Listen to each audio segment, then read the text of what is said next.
विद्या का मतलब है, शिक्षा का मतलब है अपने जीवन को, बच्चे के जीवन को सही रास्ते पर ले जाना।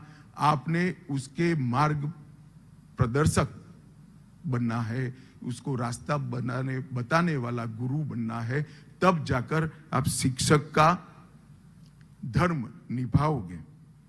गुरु ऐसा कहते हैं कुम्हार की तरह होता है।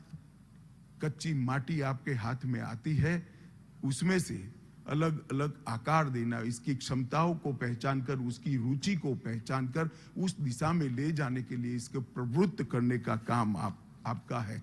इसीलिए हमारे यहाँ गुरु को ब्रह्मा विष्णु महेश से भी बड़ा कहा है। और संत कबीर ने कहा, गुरु गोविंद दोऊ खड़े काके लागू पाए, बलिहारी गुरु आपकी गोविंद दियो बताए। तो गुरु हमारे यहाँ ईश्वर से भी बड़ा माना गया है। परंतु ये कल्पना जो करी है, इसमें हमने आगे बच्चे को आगे बढ़ाने के लिए, उसको संपूर्ण व्यक्ति बनाने के लिए, इसको सर्वज्ञ बनाने के लिए, उसको जीवन का उद्देश्य बताने के लिए आपने आगे बढ़ना है। शिक्षक या शिक्षा कभी व्यवसाय नहीं हो सकता। शिक्षक के लिए शिक्षा व्यवसाय नहीं हो सकता। शिक्षक के लिए शिक्षा धर्म हो सकता है, कर्तव्य हो सकता है, स्वयं का और अपने विद्यार्थी का, दोनों का जीवन बचाने का, बढ़ाने का और सही मार्ग पर ले जाने का एक प्रयास होता है। शिक्षक कभी व्यवसाय नहीं होता।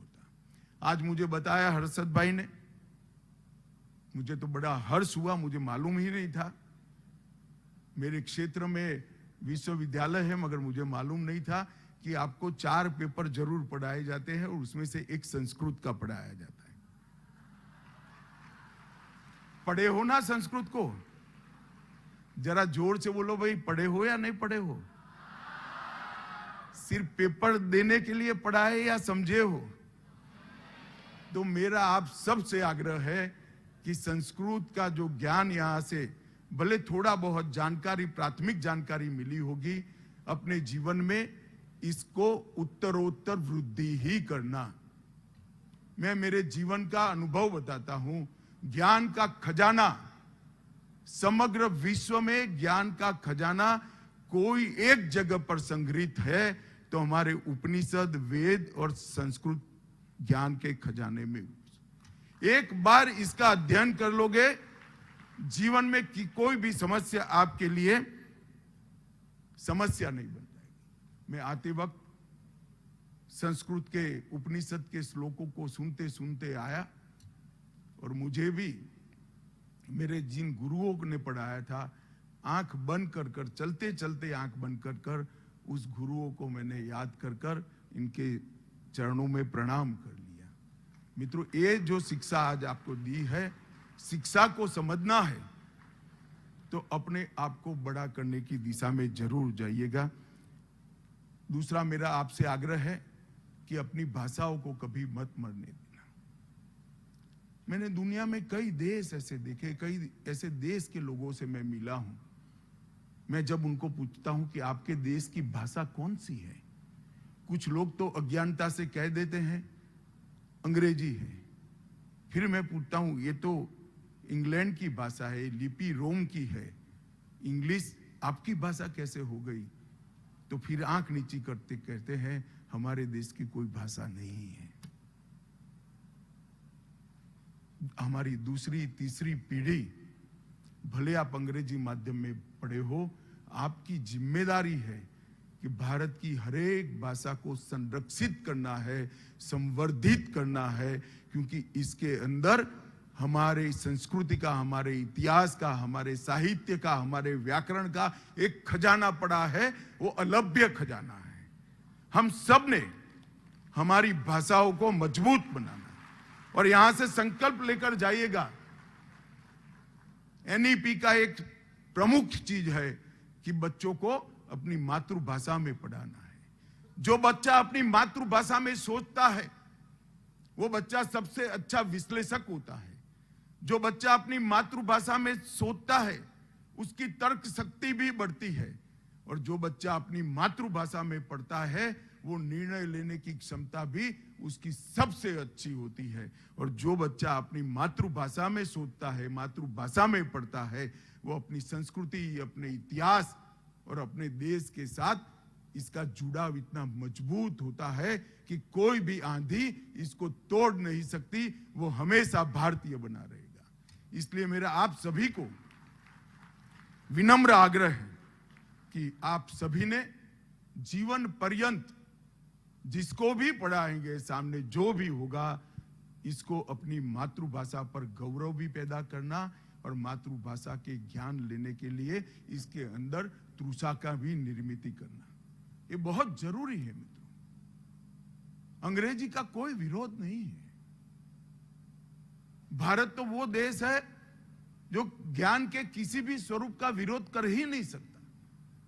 हमें तो हमारे पुरखों ने सिखाया है। मैं तो मानता हूं कि अंग्रेजी के साथ साथ बच्चा फ्रेंच भी सीखे बच्चा फ्रेंच, जर्मन भी सीखे, स्वागत योग्य है। परंतु गुजराती बच्चा गुजराती और हिंदी जरूर सीखे, आसाम का बच्चा आसाम की भाषा और हिंदी जरूर सीखे, तमिल बच्चा तमिल और हिंदी जरूर सीखे। अगर ये हो जाता है तो आने वाले दिनों में हमारे देश को आगे बढ़ाते हुए कोई नहीं रोक सकता। मित्रों, 15 अगस्त नजदीक है। आज हम 13 अगस्त के दिन आप दीक्षित होने जा रहे हैं। परसों 15 अगस्त है और 15 अगस्त के दिन हमारे आजादी का अमृत महोत्सव समाप्त हो जाएगा। और मोदी जी ने आजादी के अमृत महोत्सव के अंदर कश्मीर से कन्याकुमारी और कामाख्या से द्वारका तक फैले इतने बड़े देश के अंदर एक चेतना, एक प्राण फूंकने का काम किया है, एक देशभक्ति का ज्वार खड़ा करने का काम। मैं इस एक साल के अंदर कई ऐसे कार्यक्रम देखे हैं, आपने भी देखे होंगे, मगर आपका ध्यान नहीं पड़ा होगा। मैं आपको बताना चाहता हूं, गत 15 अगस्त में इतने तिरंगे लगे कि देश आजाद हुआ तब भी नहीं लगे होंगे। हर घर पर हमने तिरंगा। 1857 से सन 1947 तक 90 साल तक आजादी का संग्राम चला। सैकड़ों साल गुलाम रहे हुए देश को गुलामी से मुक्त करने का संग्राम हमारी पुरखों ने, हमारी पीढ़ियों ने किया। और न जाने कितने कितने अनजान लोग अपने जीवन का बलिदान दे दिए। ये 90 साल सबसे बड़ा आजादी का संघर्ष विश्व में अगर कहीं हुआ तो भारत में हुआ है। मगर एक पल ऐसा नहीं गया जहां कभी भी आजादी के लिए संघर्ष नहीं हुआ। 90 साल का कालखंड, हजारों लाखों लोग बलिदान हुए। और इसमें ना प्रदेश का बंधन था, ना आयु का बंधन था। कहीं 17 साल के खुदीराम बोस हंसते हंसते वंदे मातरम कहकर फांसी चढ़ गए, तो कभी 85 साल के कुंवर सिंह ने अपने दाहिने हाथ से अपना बायां हाथ काटकर गंगा जी को दे लिया और फिर भी लड़ते रहे। और 85 साल का वो वीर बूढ़ा व्यक्ति लड़ते लड़ते शहीद हो गया।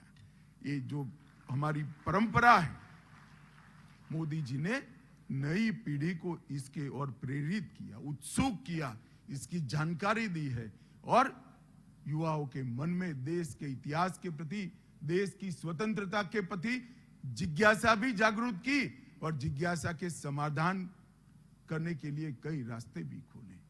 उसका उद्देश्य क्या है? मैं जब बच्चों से बात करता हूं तो कई बार कह देते हैं, अब हम क्या करें, देश तो आजाद हो गया, देश के लिए हम मर नहीं सकते, हम भी मरना चाहते हैं। मगर मैं हमेशा कहता हूं युवाओं को, देश के लिए मरने की जरूरत नहीं है, देश के लिए जीते हुए हमें कौन रोक सकता है।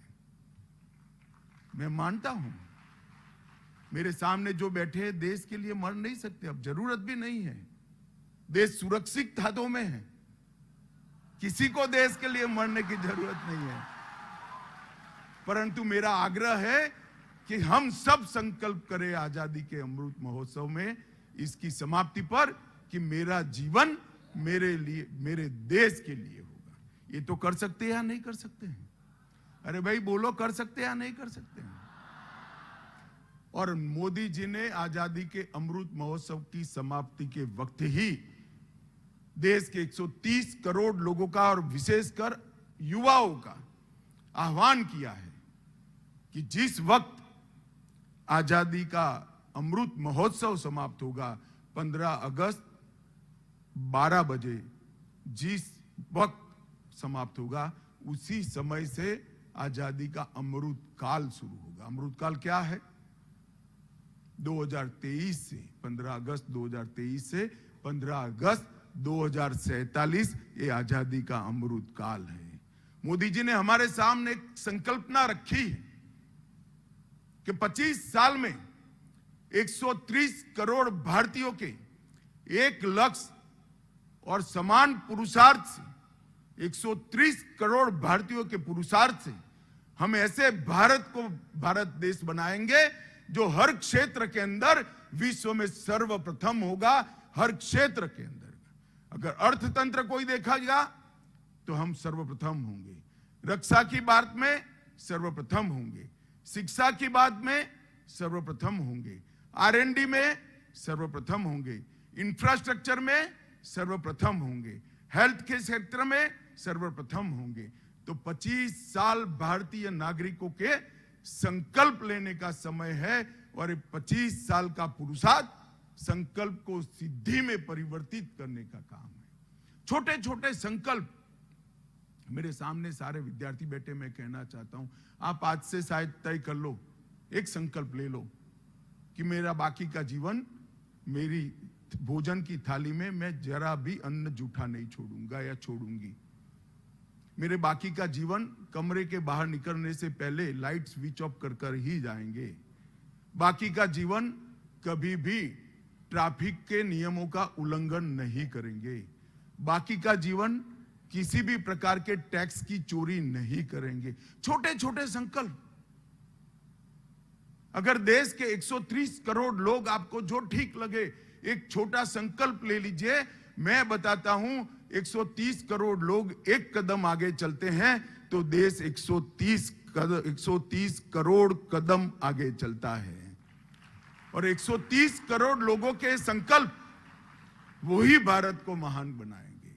मोदी जी ने जो नींव डाली है वो नींव मोदी जी के साथ जो काम कर रहे हैं और मोदी जी के जीवन में काम में नहीं आने वाली। महान भारत की जब रचना होगी, मंच में ऊपर जो बैठे हैं शायद हम में से कोई नहीं होगा। कौन होगा? आप होंगे, आप होंगे। और महान भारत की रचना इस देश के युवाओं और किशोरों के लिए है। और महान भारत की रचना करने वाले बच्चों को और युवाओं को तैयार करने का काम आपका है। इसलिए मैं कहता हूं कि आप ऐसे समय पर यहां से शिक्षक बनकर जा रहे हैं, ऐसे समय पर यहां से गुरु बनकर जा रहे हैं कि आपके सामने जो बच्चे आएंगे वो महान भारत का निर्माण करेंगे। आपके सामने जो बच्चे आएंगे विश्व में भारत को सर्वश्रेष्ठ बनाएंगे। इसलिए आज आपको यहां से ये संकल्प लेकर जाना है।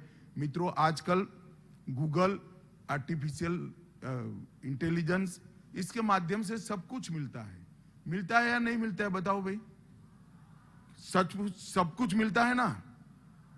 मगर इसके अलावे भी कुछ है। अगर अच्छे नागरिक बनाना है तो इसके साथ इसको विचार देना पड़ेगा। बच्चे को मानवता समझानी पड़ेगी, देशभक्ति समझानी पड़ेगी, देश का इतिहास भी समझाना पड़ेगा। आपका काम ये भी है। वरना थोड़ा पढ़ लिख जाएगा बच्चा, गूगल पर ही सारा पढ़ लेगा। आप लोगों ने उसको एक अच्छा नागरिक बनाने के लिए आगे बढ़ना है। मुझे लगता है कि आज यहाँ पर जो विद्यार्थी यहाँ से शिक्षक बनकर जा रहे हैं, दीक्षांत होकर जा रहे हैं, आप सभी नई शिक्षा नीति की अवधारणा को सफल करने में अपना पूरा समय लगाएंगे। बच्चे को अच्छे नागरिक बनाने के लिए, कर्तव्य पथ पर चलने के लिए प्रेरित करेंगे। और इसके माध्यम से आपका तो भला होगा ही होगा, विद्यार्थी का भला होगा ही होगा, मगर इसके साथ हम एक अच्छे देश का भी निर्माण कर पाएंगे। मैं फिर से एक बार आज से जो लोग दीक्षित होकर जा रहे हैं वो सभी को मन से आपके उज्जवल भविष्य के लिए बहुत बहुत शुभकामनाएं देता हूं। ईश्वर आपके जीवन में सभी शुभ करे, सभी मंगल करे और आपके हाथ जो विद्यार्थी तैयार हो वो श्रेष्ठ भारत का निर्माण करे। यही